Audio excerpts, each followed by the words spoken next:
Alrighty, what is going on, guys?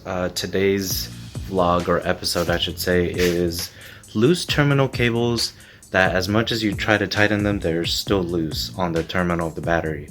So here's what pretty much happened. Yesterday I was driving the car and everything was fine. It was nice cruise and everything. And then towards the night, I actually left the car at like some garage. It was like at a shopping plaza, and I came back like a couple hours later, to leave to go back home. I started it and the car didn't start on, so I was like, okay, I don't know if the battery's dead, I don't know if the starter's dead. So both of those were not the issue. The thing is, installing the bags on this car, hooking the pretty much the fuse and the wiring, the ground wire to the battery, we noticed that pretty much the cable of the terminal of the battery terminal cable is loose on the negative side. So let me just show you guys more closely what I'm talking about. This thing is loose. I don't even know if you could see it, but like there's a somewhat of a gap right there too between the terminal and the terminal cable. So the issue to that is putting one of these guys in here. So battery push shim's pretty much just like a cap that goes over that and makes it pretty much thicker. So when you're trying to put the cable, terminal cable, like over it, it's pretty tight for the most part because it's thicker. So that was an issue, and because this was loose, pretty much caused the whole car to reset the ECU, which means the idle was really rough. And in that case, I was kind of scared because I thought the motor blew or like some major issue happened, or one of my pipings on intercooler was loose, or the blowout valve hose right there, the vacuum line was loose. But thank God it's just a super easy fix to do, so I'm gonna go ahead and do that right now, which means the ECU is gonna reset again. And obviously I'll capture all of it on film, but you will hear the car kind of suffer to start, like crank over, and then you'll just hear me constantly revving it just to keep the motor alive, like running, until I would say the car needs to at least run a good 5-6 minutes until it learns exactly where the idle was tuned to. And in this case, the Pro Tuner in Long Beach for this car, he set it for a certain RPM, and that's, I want to say it's like 850 to 900 RPM, kind of high actually, but that's what it's set to for the tune. So anyways, I'm gonna go ahead and do it real quick. Super easy just to do this. I'll show you guys real quick how to do it, and then from there I'll film how the car cranks over. Okay, so I'm gonna go ahead and take off this terminal right here, just like that, and then I'm gonna hold that cable like that, and then somehow, some way, put this on there.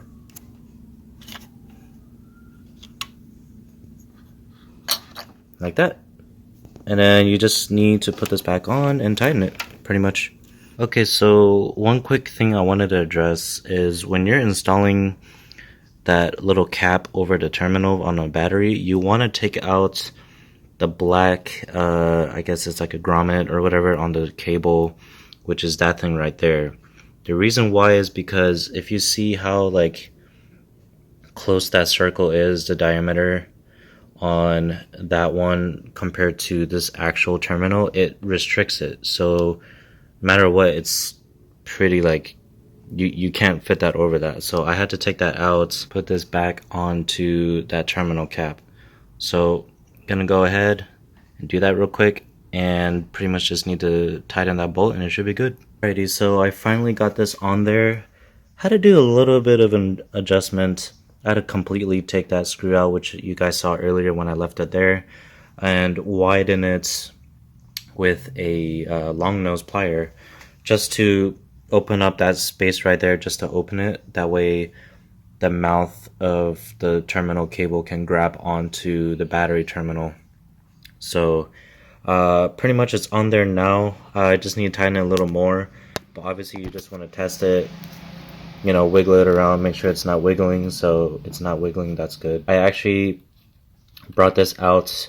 I rerouted this is the wire for the bags that I had it here originally like this, so I just looped it around and made it to like parallel with the terminal cable, so it's just easier that way. But anyways, I'm gonna go ahead and tighten this now and just do a few more clicks and it should be good to go. Before I start the startup, I just want to show you guys real quick. I finally was able to upgrade the garage lighting, actually, well, thanks to my dad for putting these on. Wonderful, wonderful lights, guys. I recommend it. They're like that UFO looking one, the 3-panel, where it's adjustable. So super nice now just to work on cars and whatnot in the garage, or anything really. Brightens up everything, so I don't really have to keep using that light bar right there. But anyways, let's see what goes on.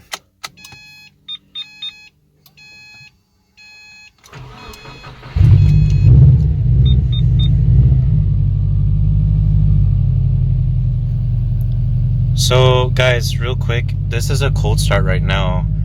That is the only reason why this RPM is holding pretty high like that. Otherwise it would be at like 1.8 at least.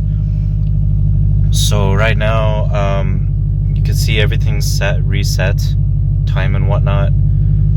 But pretty much once this warms up, the RPM, the motor itself warms up, then it's gonna dip pretty fast. So I'm here just on the accelerator waiting until it dips down, and then from there I just have to keep it alive at that point until 4 or 5 minutes later. It should be able to kind of just readjust itself and relearn from the ECU that it needs to be set on a certain RPM, which is, like I said, 850 to 900. So right now it seems good. So far so good.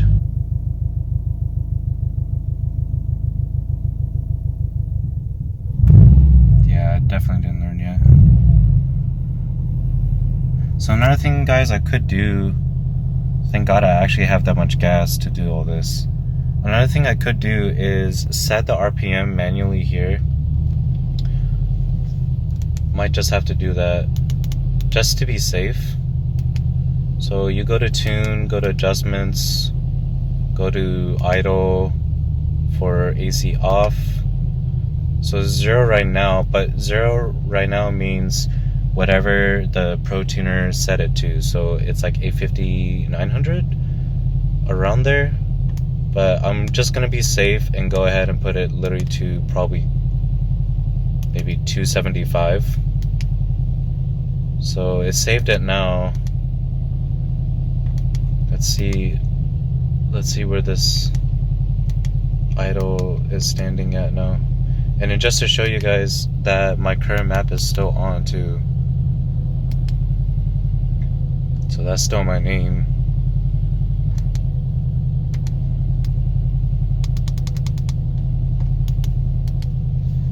Okay, now we look.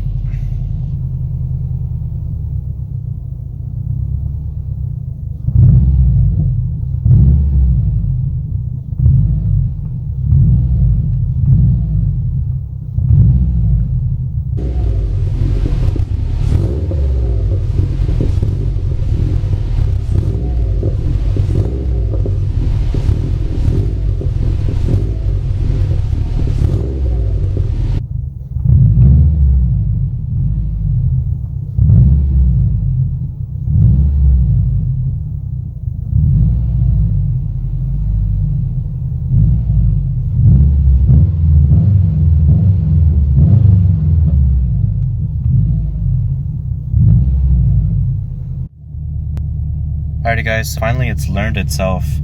So my foot is not even on the pedal, like I'm just chilling here. So finally, it took a while. I think what I had to do though was constantly rev it, not just hold it. So just kind of for it to bounce back and forth to its idle point. But right now I set it to, I believe, plus 200, around there. Let me check real quick. But I guess that is the key in order for this thing to, I guess, make it learn itself faster. It's just constantly rev it. Oh, it is, so 300. So I'm gonna go ahead and slowly bring it down. I'm gonna put it to 200 now, just to see.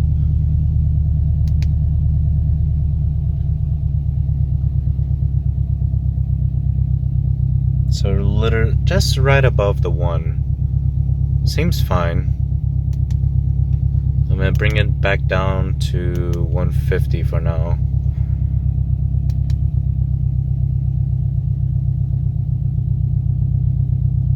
Still seems okay.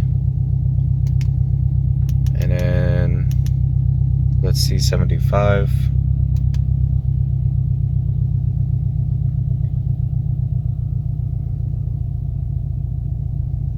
That's sort of, I mean, yeah, that's right around, that's still kind of high from the standard idle that I had originally. But just to say screw it and go to 0, let's see.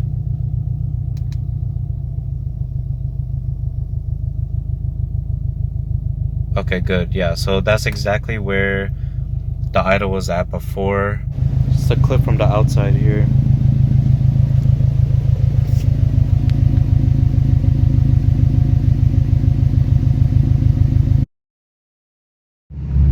So just test driving it right now, guys. It seems really fine, like just like how it was before. It just took time for it to relearn itself, but you know, just going kind of hard on it, but it seemed fine. Boost held up, idle held up, and everything. So we're good, guys.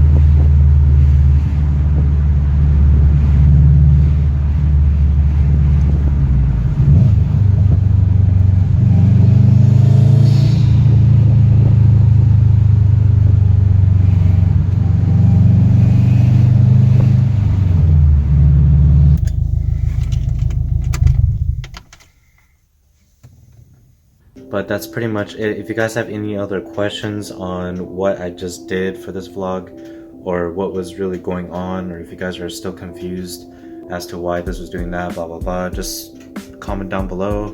Be happy to answer a lot of your guys' questions. But that's it for now. I will catch you guys later, and I'll keep you guys updated as always.